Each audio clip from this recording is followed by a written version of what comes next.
bu leen ko fàtte nous sommes en direct sur la chaîne YouTube ak chaîne Facebook Sidi Lamine Niass xanaa nag ku xool Sidi Lamine Niass moom doo ñu dagg dëgg yàlla xam naa ne moom képp ku dagg Sidi Lamine Niass moom dana jóg fël fu mu toog daal di koy defanteeg yow ndax xam naa ne bu fi nekkoon tamit lii ngeen ñu def nii du ngeen ñu ko def li naan nag liñ naan ñàkk nañ tey la ñu xam ne ñun ñàkk nañ dëgg ñàkk nañ ndax xam naa ne moom bu fi nekkoon vraiment duñu mës a dagg waaye nag képp ku tiim chaîne Sidi Lamine Niass bii ba nar koo dagg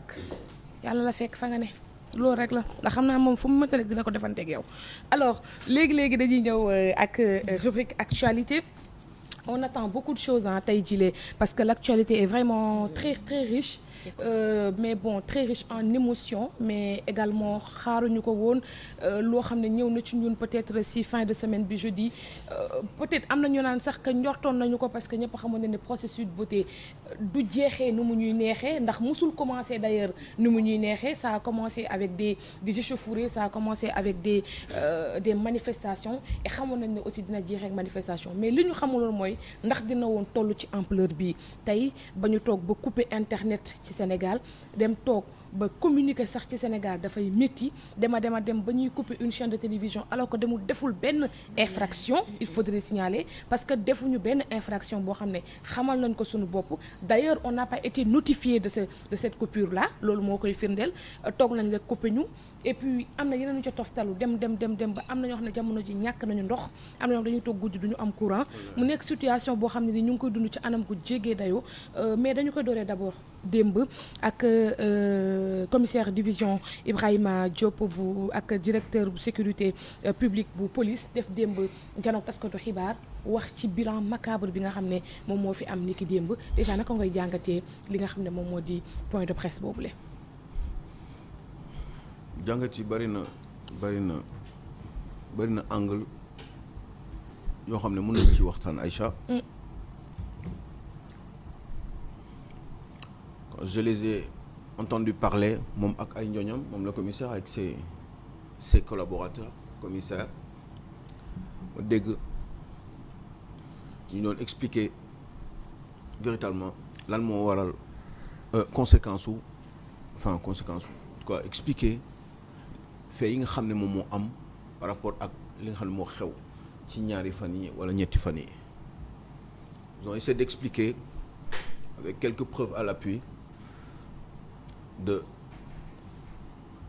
des faits, des conséquences de ces manifestations. Nombre de personnes qui ont été tuées. 500 individus interpellés. Plus de 500 personnes, 500 interpellations.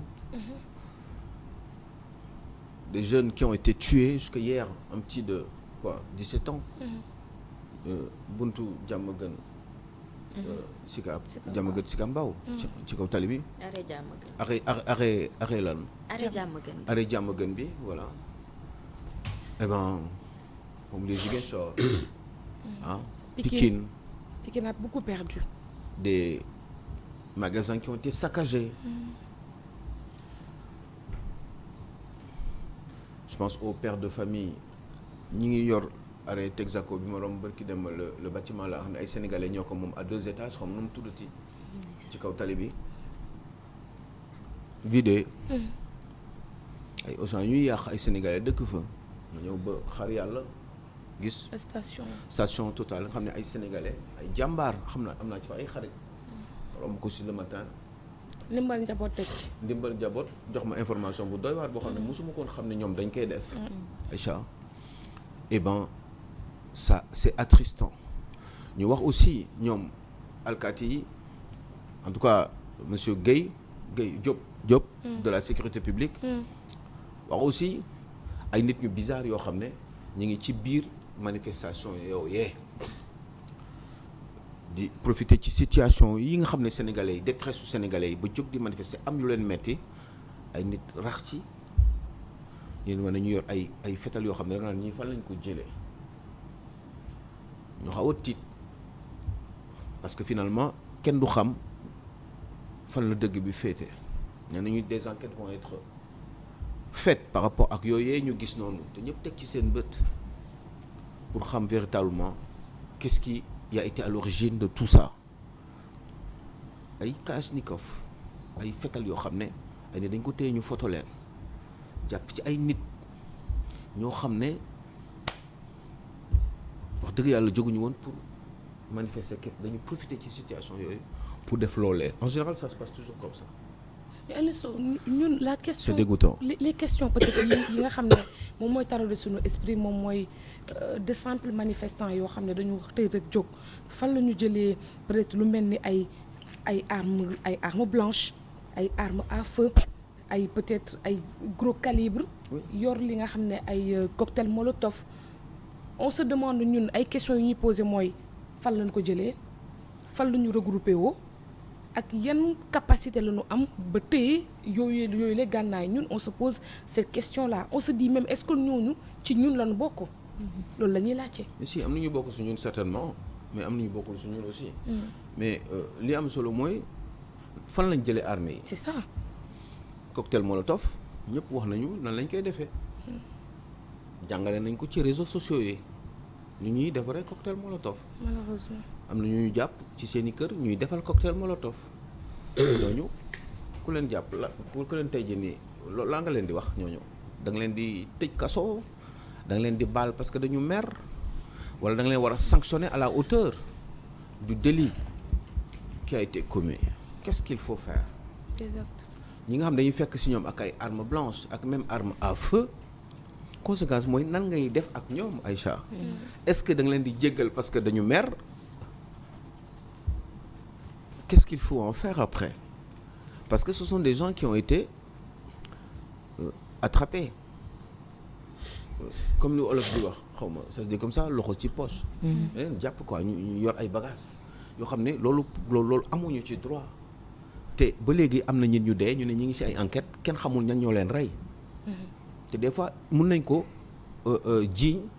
force de l'ordre yi amul benn force de l'ordre bu dee. waaw kooku dégg naa doon jéem a moytu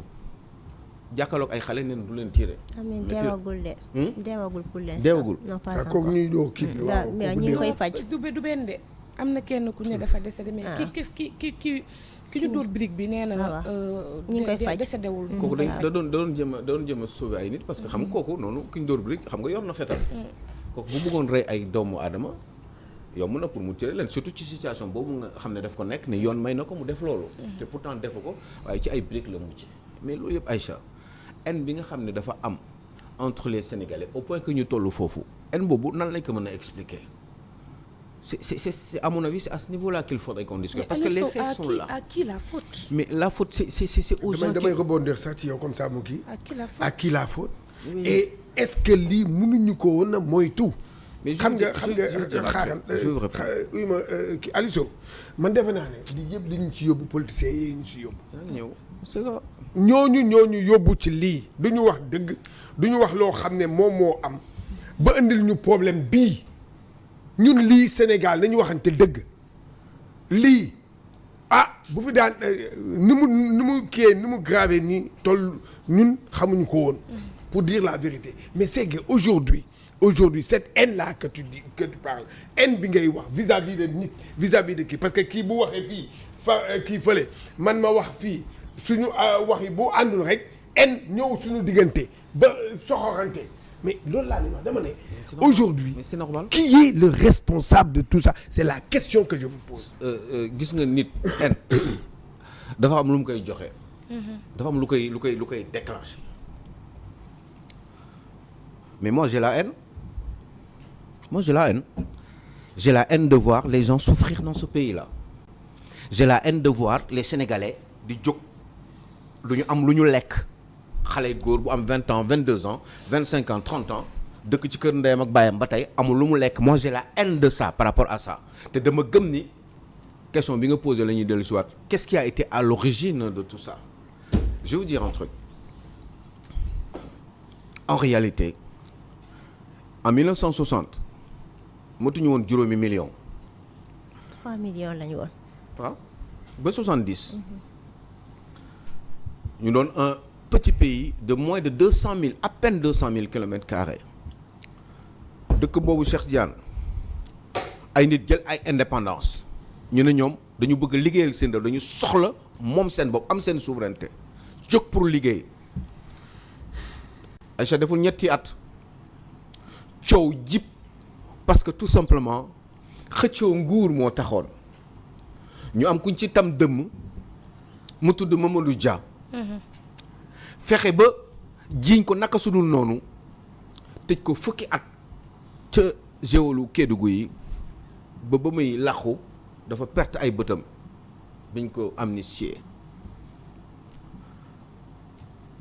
début d'indépendance 60 63 Mamadou Dia am problème ak Senghor parce que xëccoo nguur moo taxoon ñu fexe ba moom mu ëpp ko doole finalement ñu mettre ko à l'écart tëj ko 63 même pas ñetti at après l'indépendance amaana sax matul sax at ak genn wàll parce que le temps de 60 bi defar réew mi organiser ko transmettre pouvoir bi tubaab bi jox ko ñi war a jiite et cetera donc bi ñu le temps à peine 1 an et demi même pas 2 ans ñu commencé di exercer pouvoir bi ci système bi fi nekkoon régime parlementaire Senghor xeex xëccoo ak Mamadou Dia ba finalement gis ngeen niñ ko mujjee def 60 ba 70 la génn mu gérer moom nguur gi moom kese waroon ko mën a liggéey def ci lu ko neex mais on a vu que le Sénégal ne s'est pas développé entre 1963 ba 73 crise pétrolière Sénégal yëngatuwul ñu tourné autour de 5 millions dans les années 70 Sénégal doxul dara doxu fi woon dem leen ngeen xool archive histoire lan moo fi développé ci 10 ans yooyu pour 5 millions d'habitants moins de 5 millions d'habitants ngeen téye réew mi yéen da nga leen baax li ma leen di wax parce que xam nga il faut être wàññi dafa mos a wax benn affaire Aïcha dama wax ni je le dis pas par hasard dafa mos a wax ni je ne sais plus comment il le disait ci lors de seen kii boobu assemblée générale ou RDA Rassemblement démocratique africain quand il disait que ni l'histoire est un témoignage donc repose sur la vérité et la vérité elle est belle quand elle est nue. L'histoire Houphouët-Boigny est un témoignage donc repose sur la vérité et la vérité elle est belle quand elle est nue maanaam na leer nañ donc li ñuy wax ni dama bëgg mu leer nañ ni moment boobu ils n'ont absolument rien foutu parce que moment boobu ay dëkk comme ay Corée du Sud tey jii nii sa yéen ñëpp wax leen ma seen portable yi genn wàll portable yi waa Corée du Sud ñoo ko def ñu toog fii ci taabal ji moment boobu ce pays-là en termes de développement était en dessous par rapport au Sénégal ci suuf dëkk boobu tey jii nii 50 ans 60 ans après ñun dañ ko soxla ci oto genn wàll yëpp ngeen daw li moom ñoom ñoo ko defar développé jusqu'à un point kenn waxatul loolu alors que ñoom ñoo nekkoon ci wàllum développement en dessous ñu dem 70 80 Senghor ne day dem bàyyi na Abdou Diouf nee na régime socialiste ñoo fi continué ba tey 80 ba 2000 Sénégal wax leen ma lan la fi def ci wàllum développement à part développer un petit peu réorganiser l'administration gën a fësal administration bi nga xam ne hauts fonctionnaires yi ñoom rek ñooy am xaalis le pays d'en bas les Sénégalais d'en bas ne valaient plus grand chose parce que gis ngeen ni ñëpp ñu am alal ci réew mi ou da ngay xool leen rek ku am alal ci réew mi ci administration bu mag nga bokk. am droit de signature DG nga machin wala haut cadre nga dans l'administration wala homme d'affaires nga boo xam ne da nga jege. nguur gi. à part ñooñu gisu leen fenn ñu développer la classe moyenne alors que képp xam nañu économistes yi may dégg nii xam nañ ci du ma économiste am nañ surtout li ñu ci xam ndax dafuñu jàng nañ tuuti école. ñëpp xam nañ ne pour développer un pays il faut développer la classe moyenne. parce que classe moyenne ñooy consommer ñooy am ñooy consommer te loolu mësu fi am parce que fii ñi ñu développé mooy ñi nga xam ne ñoom ñoo nekk establishment bi la ñu jiital ñoom la ñu jox xaalis bi ñu si def lu leen neex et la moitié de leurs ressources duñ ko dépenser ci réew mi. bitim réew kër vacances marque oto bu rafet costume yu baax Champs-Élysées et cetera Canada Washington machin loolu moo xew ñoom ci seen groupe boobu. te matuñu 5000 personnes ci réew mi juróomi junniy nit matuñu ko ñoom ñoo téye alalu réew mi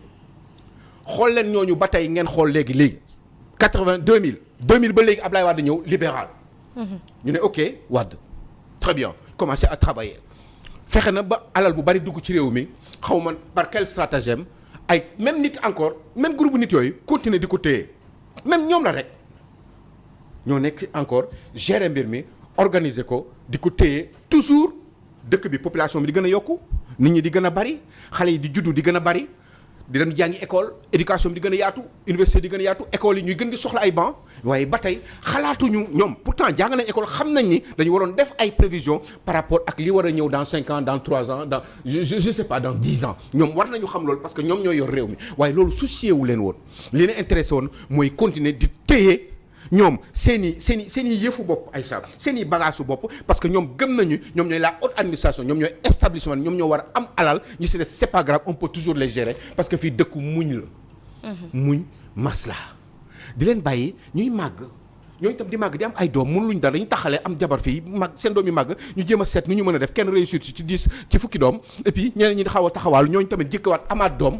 ba nekk nii tey jii ne xale yooyu ñooy màgg am 25 ans 30 ans am cette haine parce que seen bàyyi déjà rek dañu sonnoon.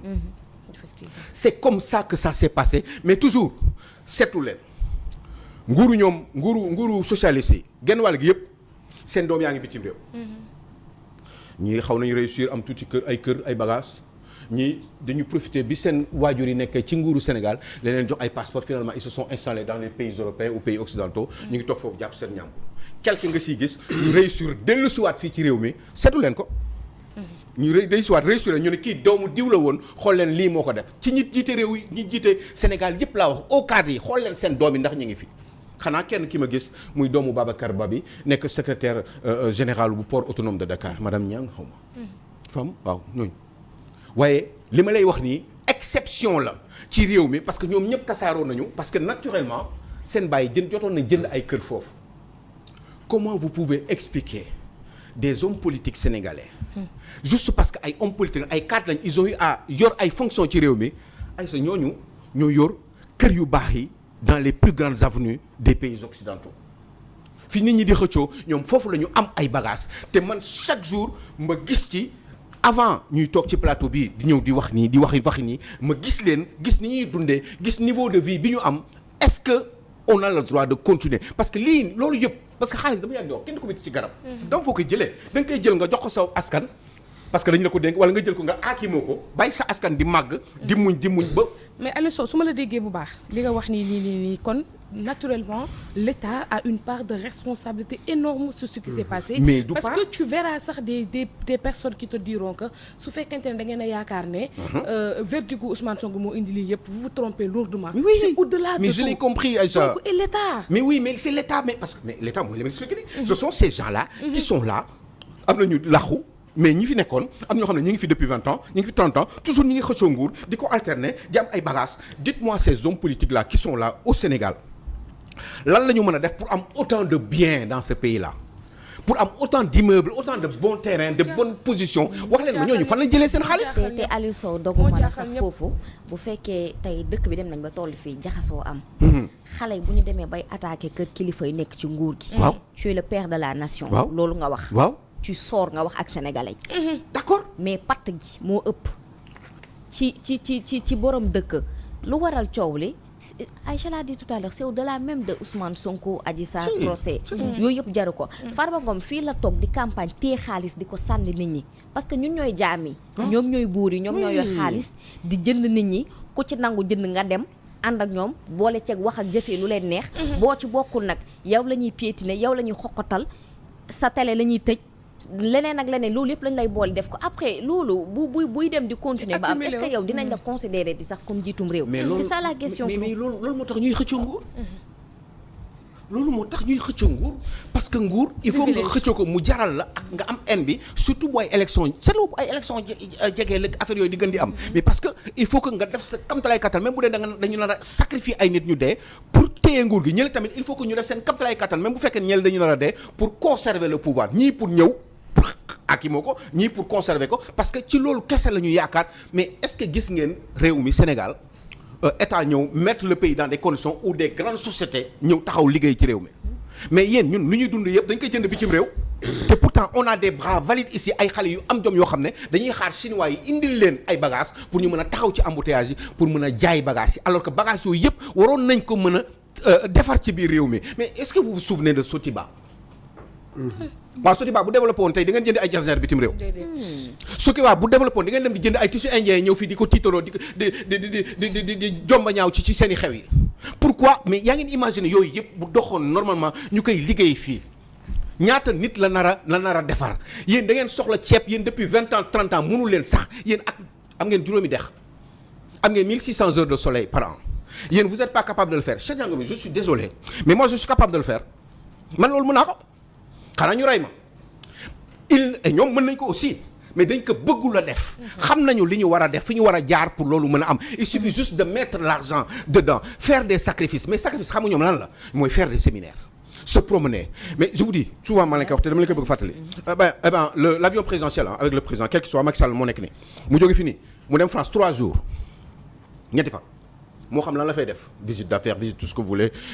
xaw ma kan mooy nekk président mu nar a dem taxaw ci wetam pour accompagner ko parce que dafa war a prêter serment parce qu'il vient d'être élu tout ce que vous voulez mais en tout cas mu def ñetti fan je donne l'exemple de la France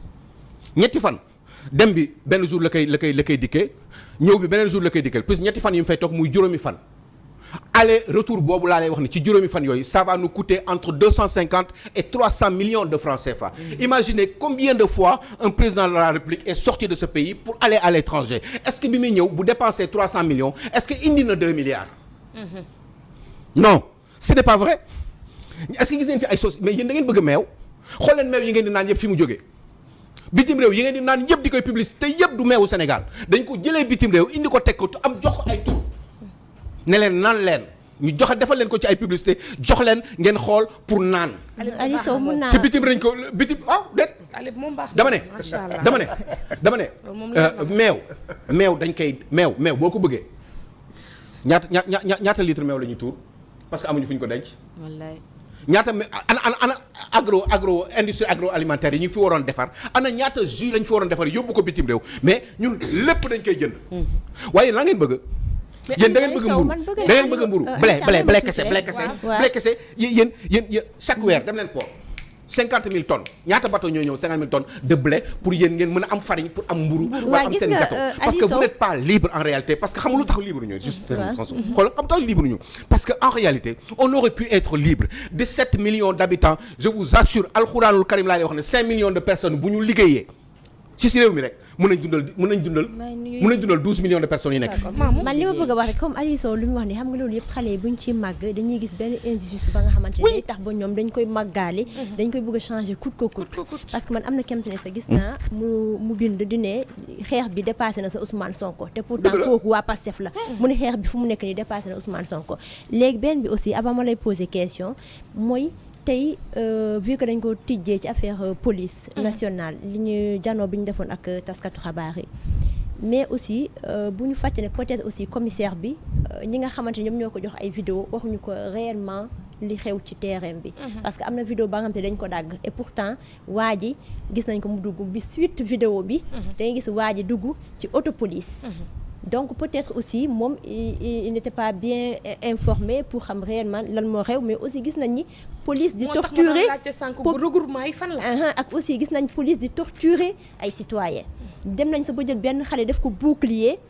ñu téyee ko nii ak na benn citoyen bi ñu defoon aussi ñu koy dóor xam nga genre pour dire que peut-être aussi moom il n'était pas bien informé peut-être waxuñu ko lépp mais pour dire que man du ma nii à 100% li mu wax de gaa am na nag ñi nga xam te dañ ciy rax dugg ñëw nekk ñoom aussi dañ ciy profiter ci situation bi pour sàcc pour yóbbu la nga xam te moom la ñuy yóbbu fu ñu koy yóbbu ñoom ñoo xam ndax seen biir kër la ndax dañoo xiif je ne sais pas mais am na ay samba booy ay bandi yi ciy rax parce que moo tax it fitna baaxul ci réew parce que bu xasee ba commencé rek ñëpp a ciy profiter dana am ay manifestants yi nga xam te ñoom dañuy jóg réellement juste rek pour genre ne dañoo bëgg justice bi mu équitable parce que dañ ne justice bi dafa manipuler c'est instrumentalisé ñooñu loolu moo di tax a jóg pour xeex ko pour askan wi kii moom seen bopp ñi am benn liberté ba nga xam te moom la ñuy sàkku depuis lors mais bu ñu gisee aussi police wax rek jël mbir mi def ko seen benn côté rek comme si ñi nga xam te ñoom ñoo décédé par kii balle réelle ñëpp def c'est comme si du police moo leen rey police aussi loo xam tàkk na ci quel que soit alpha ñoom bu ñu nee ñoom dañuy raxas sangu ba set wecc jël lépp këpp ko ñeneen ñi peut-être c'est une responsabilité partagée mais aussi benn question bi moom mooy Aliou Sow lii Penda Mbow wax c'est tellement important et je pense que ñëpp a ko war a déglu lire ko aussi parce que déglu naa ko ci benn chaîne télévision mi ngi ko doon wax ñi ma jot a déglu yëpp je pense que mun naa ne moom moo gën a séduire parce que dafa ne ça c'est une véritable révolution la ma waral bi la véritable révolution dem na bone sa war nañ ci jóg vite fait ñi dalal ñëpp te ñu bañ ko bàyyi ci loxo politiciens yi moom loolu lay xalaatam léegi man Aliou Sow xam nga les causes dafa bëri instrumentalisation de la justice manipulée te am na ñu lay ne réew bu amul jàmm réew bu amatu justice jàmm du fa am jeunes yi dañ koy publier partout ci réseaux sociaux yi ci seen statut entre autres man je me pose la question ndax est-ce que jotut justice bi def séparation des pouvoirs ou bien xam nga kii xam nga moo taxoon d'ailleurs sax mu bëggoon je suis xam nga lii nii su ni ñuy wax ne on ne fait que constater les faits boo gisee may wax li xew démb ba di wàcc bay fii nii dama mu expliquer haine bi lan moo ko indi gis nga la première injustice bi ngay wax ne ce n'est même pas les institutions je dis première injustice mooy pauvreté bi les gens comment ils sont fatigués te dafa am ñoo xam ne ñoom ñoo leen ko teg en complicité avec les occidentaux parce que ñoom ñooy signé ak ñoom yenn accords yoo xam ne dafa défaillant par rapport aux intérêts du Sénégalais lambda c'est eux ñoom ñoo ko def suñuy mbokk ñun ñoo ñu teg loolu léegi Aliou Sow loolu moo tax ma ne la waaw il ne reste pas beaucoup de temps mais dama bëggoon peut-être def corrélation ak dialogue bi comme dialogue bi indi nañu ko le 31 le premier émeute yi am est-ce que tey duñu concentré wu dialogue bi yëpp ci lii fi am waaw mais seetaan leen xam nga ñoom ñooy def seen yëf. parce que au début c'était un dialogue politique. léegi nañu xool ndax dina ndax askan bi leen soxalam déet. xam nga sax dañu ne sax politique dañuy wax théoriquement bon définition bu gën a feeñ mooy c'est l'art de gérer la cité. xam nga mais gérer la cité comment par rapport ak ñun suñuy culture suñuy coutume par rapport ak ñun suñuy loo xam ni ñu koy wax ci olof suñuy ak yeleefu réew mi par rapport ak dundinu askan wi ñun loolu mooy normalement politique kii la sacerdoce la politique sacerdoce la maamu te ces gens là qui sont là mais ñoom mais Sénégal ngay gis un pays pauvre gis ay ministre de la République ay DG di dawal ay oto 80 millions di ko changer chaque semaine ñu am bu bees ñu dawal bu bees loolu mooy première injustice balaa ñoo wax waxu ay kii def na lii parce que les gens sont pauvres parce que dafa am lu ñu ko def bu fekkee dañu am 100 francs bu gars yi war a séddoo mais nan lañ koy séddoowee loolu mooy problème bi nan lañ koy séddoowee est-ce que da nga war a nekk dans la haute administration pour que yéen ngeen jël 70 francs yi ci 100 francs yi 30 francs yi yéen matu leen 5000 ngeen jël 70 francs yi xam na dégg ngeen li mu leen wax 100 francs ngeen am ci réew mi ngeen jël 70 francs yi ngeen séddale ko ñi nga xam ñoom ñooy cadres yeeg homme d'affaires yi ci réew mi ñi nga xam ñoom ñoo nekk ci kaw mooy établissement moo lay xam ne matuñu 5000 30 francs yi des ngeen séddale ko askan bi nga xam ne ñoom 15 millions lañ loolu moo mënul a nekk on est dans un pays pauvre ces gens-là qui sont dans la haute administration ils doivent être pauvres parce que yéen mënu leen am xaalis bu bari yéen seen réew ñooñu amuñu dara ce n'est pas possible vous n'avez pas le droit d'être riche vous n'avez pas le droit d'avoir beaucoup d'argent tant que dans votre propre pays les 3/4 90% des Sénégalais ou même 60% vivent en dessous du seuil de pauvreté loolu moo dul yoon man li ma xam mooy un ministre ki buy dem di jël otom dawal ndànk dem liggéeyi parce que job la dañ ko koy jox bu paree mu jàll dem leneen man loolu laa xam mais pas un ministre avec son staff avec beaucoup d'argent avec 5000 litres d'essence loolu kan moo koy fay c'est le Sénégalais lambda loolu moo tax ñuy yokk xaalis bi ñuy dajale la Sénégalais di sonn ils sont fatigués et mais ñun ñoo ñu ko teg Aïcha il faut que vous sachiez que ni ñun gars yi nekk fii depuis 1960 ba tey ñoom ñëpp am xaalis waaye léegi ñooñu il faut les arrêter comment mooy fexe def en sorte que képp koo xam ne da nga yor ay ndombal tàng yor ay responsabilité sa alal fii kan moo fi def déclaration de patrimoine ñi Macky Sall waxoon ñëpp di def déclaration de patrimoine amuñu dara Macky Sall moom ci boppam moom ñaata milliards la am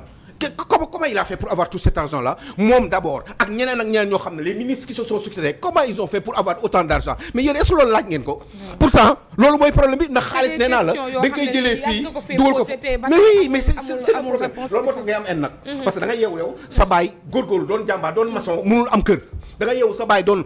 enseignant jàngalekat yaa ngi dégg ba muy retraité jàngal ay borom xam-xam ñoo xam ne dañu ñëw ay xale xam mu leen jàngal ñooñu mën nañ jënd sa baay après mayaat ko xaalis mais mayaat ko xaalis alors que sa baay moom kër daggetu kër bu mu war a am mënu ko am alors que moom jàngalekat la woon policier bi boo gisee ay yi am fi yëpp ci mbedd bi ñuy rek mais pourquoi duñu wut xaalis lu tax duñu wut ñu leen di dimbali man su ma amee 5000 dama leen koy may xam lu tax parce que 300000 la ñuy gagné te 300000 yooyu ñoom toute la journée 8h ba 20h ñu ngi si tali bi nga def c'est normal. c'est pas normal. Et alors que ki nga xam ne moom juste cadre la rek. moom essence am rek. essence am par jour rek boo sàgganee wala par semaine rek mën na salaire u policier. d'accord vous croyez que c'est normal incha allah ñu yeggalee bu soobee yàlla. xam naa yàlla jàppale yàlla may xolu muñ ak xolu yërmande yàlla dëgëral suñuy cër parce que c'est un pays de voilà j'aime dire des conneries parce que xam nga lu tax parce que les gens sont mauvais fii yéen gars yi ñoo soxor da ngeen bon parce que yéen li ngeen def lii yëpp leen ko def loolu ay julit yéen doole ay julit ba doon julit lii yëpp di ngeen ko réglé waaw on se donne rendez-vous demain incha allah parce que xool nit mu xiif rek problème la xool nit mu xiif rek laa wax wala taalibe mu yor potu tamaate bi ko loolu rek waroon na leen rusloo yéen yow nga wàcc sa oto yow sa doom mi ngi si oto bi yaa ngi koy yóbbu ci école bu mag bi 100000 nga koy fayal taalibe xale bu ndaw bi amul lu yor te bu la rombee nga sarax ko jërëjëf ñu ngi koy jaajëfal lu baax a baax Aliou Sow ci chronique bu am solo bi